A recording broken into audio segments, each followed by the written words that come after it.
Et nous voilà de retour à notre magazine de télévision. Encore une fois, si vous venez de vous joindre à nous, je vous dis bonjour, bonsoir, merci de suivre cette émission qui met l'accent sur les réalités africaines et blacks à Montréal. Mais nous parlons également des questions qui concernent monsieur, madame, tout le monde. Aujourd'hui, comme vous le savez, nous avons l'honneur de recevoir des personnalités à cette émission.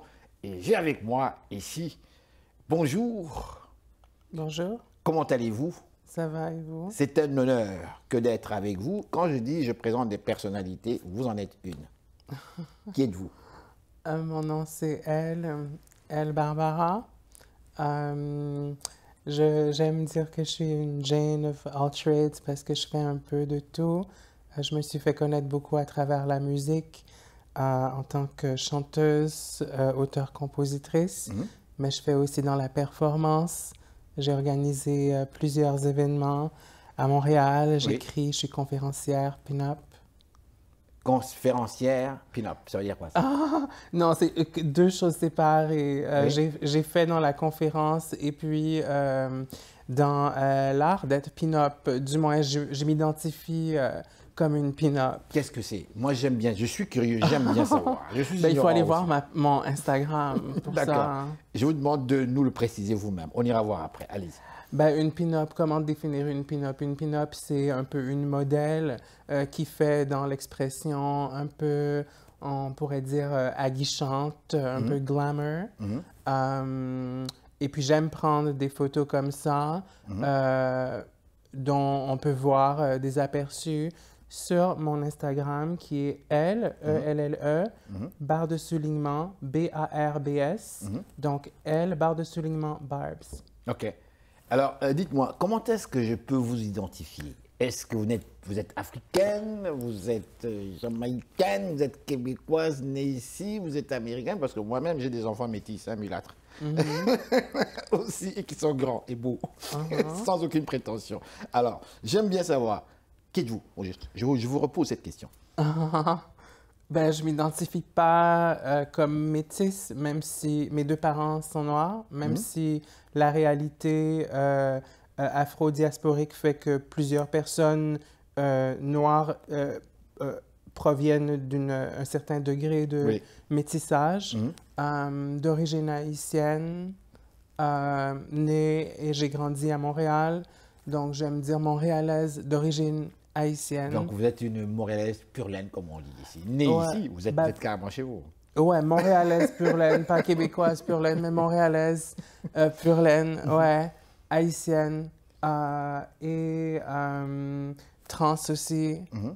C'est important. Pourquoi c'est important? Souligner. Pourquoi c'est important à souligner? Dans la mesure où ma transidentité fait partie, à même titre que le fait d'être noir, de mon expérience personnelle. Pourquoi? En fait, lorsque vous dites le fait d'être noir, c'est parce que vous considérez que vous êtes en minorité, c'est ça? Ouais, je considère que je suis en minorité, dans le contexte social, socio-culturel dans lequel j'évolue. Oui. Mais en minorité en Amérique du Nord, au Québec, au Canada, où tout est ouvert, où on accepte tout totalement. En fait, on ne fait pas cette grande différence. Selon moi, on accepte les gens comme ils sont. Non? À certains égards, Expliquez-nous. Expliquez-nous. Expliquez-nous. Expliquez-nous. Parce que peut-être que moi, je rêve, mais moi, je vois un peu mon expérience du non-noir. Je ne vous dis pas que ça a été parfait totalement, non. Mais je me suis senti accepté. Enfin, je me suis imposé, moi, qu'on m'accepte comme je suis. Point.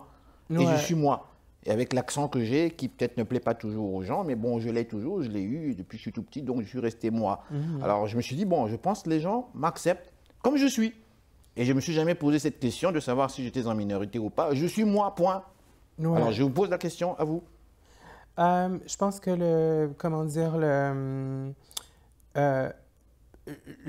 l'oppression qui est basée sur l'identité raciale ou ethnique d'une personne se manifeste de façon différente.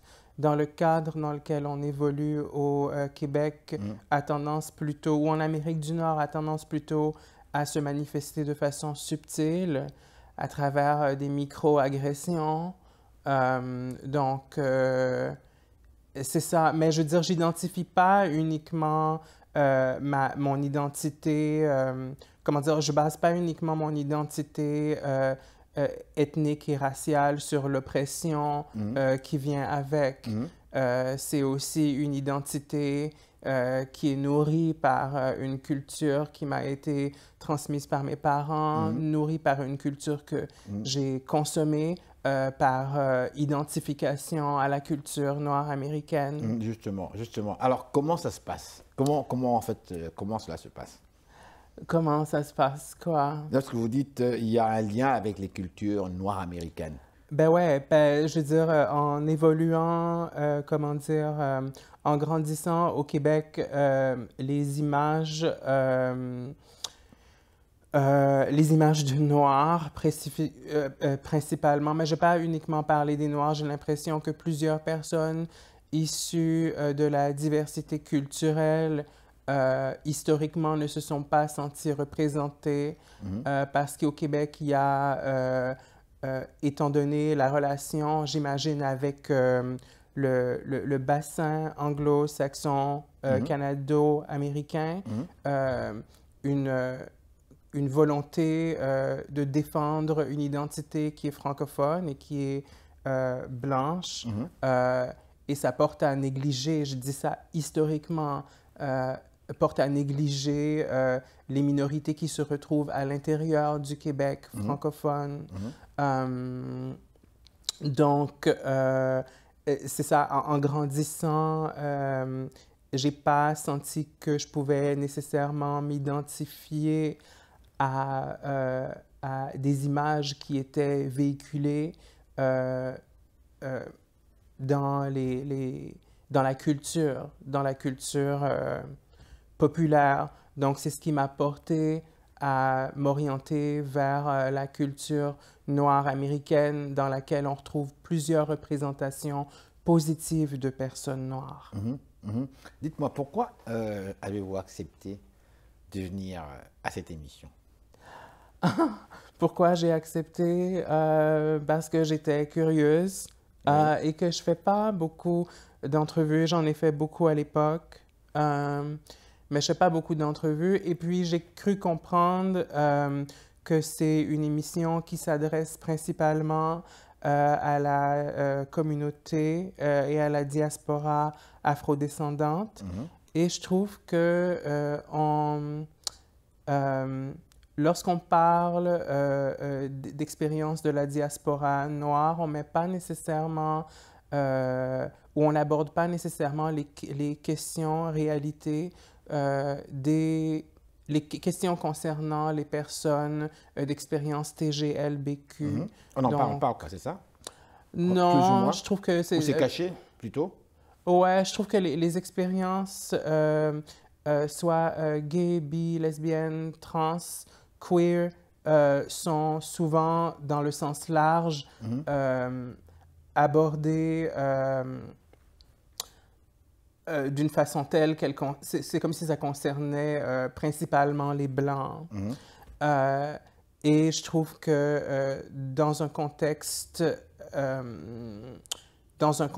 afrodescendant, on a tendance à se concentrer sur l'afrodescendance d'une façon hétéronormative, comme si toutes les personnes noires, au final, étaient soit hétéro ou cisgenres, alors que ce n'est pas le cas. Donc, je suis venue à cette émission en partie pour être peut-être pas une représentante, mais pour être une représentation de la diversité sexuelle et de genre à l'intérieur de la communauté noire. Dites-moi, je vais vous poser une question directe, droit au but. Comment est-ce que la communauté noire, en général, vous reçoit? Lorsque vous vous exprimez ouvertement, lorsque vous dites ouvertement ce que vous êtes, et vous le vivez avec honneur, avec joie et avec fierté d'ailleurs. Ben, il y a beaucoup, les réactions varient, et puis ça part de la famille, et puis ça s'en va jusque dans mes interactions que j'ai dans des contextes sociaux afro différents. Je vous repose une autre question sans vous interrompre. Nous, les Noirs, on est très amoureux. Le mot aimer, c'est avec un grand A. Aimer dans le vrai sens du terme. Nos grands-parents, nos cousins, nos tantes, nos mamans, on aime tellement le mot aimer. On prie beaucoup aussi. Dieu est très, très fort. Et là, dans le mot aimer, je dis bien aimer, on n'est pas censé aimer tous nos enfants comme ils sont? Oui. Le mot aimer, j'insiste, aimer. Oublions tout ce qu'ils peuvent faire là, mais est-ce qu'on ne peut pas aimer nos enfants comme ils sont? Lorsque je vous entends dire, oui, mais dans nos communautés, il y a cette réticence, tout ça. Mais là, ça, ce sont des éléments physiques. Ça n'empêche pas, ça ne change, ça ne vous change pas. Ça n'enlève pas votre personne qu'on aime. Alors, comment est-ce que la famille pourrait même hésiter ou poser des questions ou même juger? Ben, c'est le cas de plusieurs personnes qui ont des expériences d'intersectionnalité, afrodescendante et du spectrum TG-LBQ. Et ça, c'est dû à, j'imagine, plusieurs raisons. J'ai l'impression qu'il y a une grande part de religion dans la d'ignorance mesure... aussi, d'ignorance de l'être humain, du corps de l'être humain. D'ignorance, mais j'ai l'impression qu'il retrouve sa source à la subjugation coloniale et chrétienne qu'on a oublié, qu'on a intériorisé en tant que Noirs de la diaspora, mais qu'on a oublié. Et on peut parler aussi de conditionnement culturel qui porte, je dirais, majoritairement les hommes noirs à essayer d'atteindre un standard d'hypermasculinité qui est prescrit par des structures médiatiques blanches. Oh.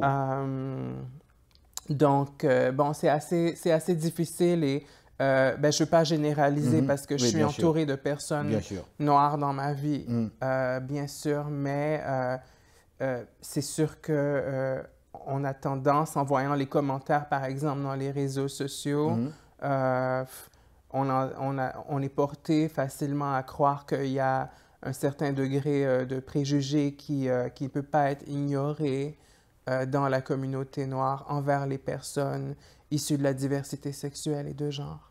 Aujourd'hui, vous les avez. Ils sont là. Ils nous regardent. Elles sont là.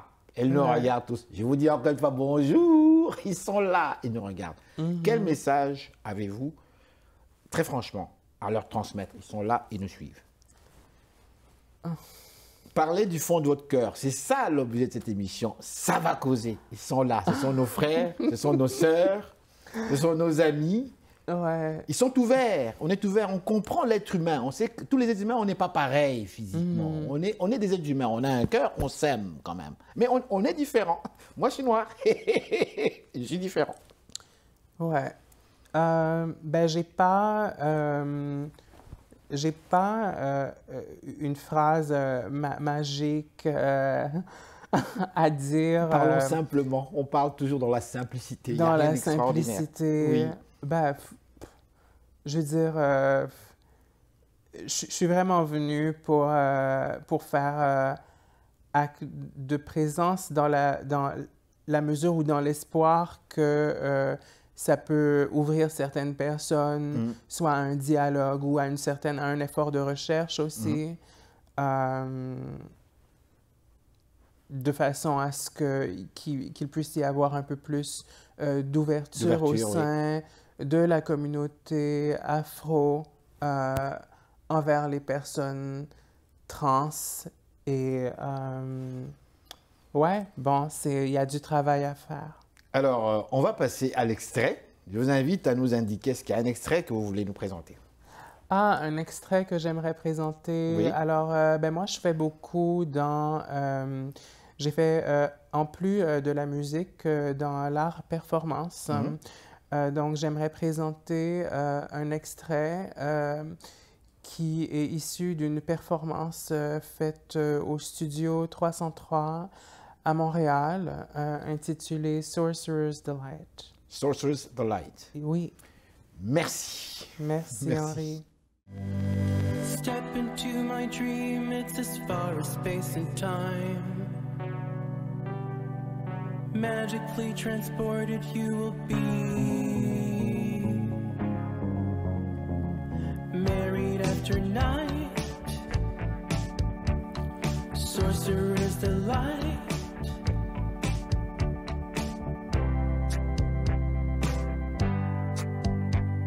Step into a world that your sight has never seen. Multicolored rainbows paint the sky. Ready for your eyes. Sorcerer's delight.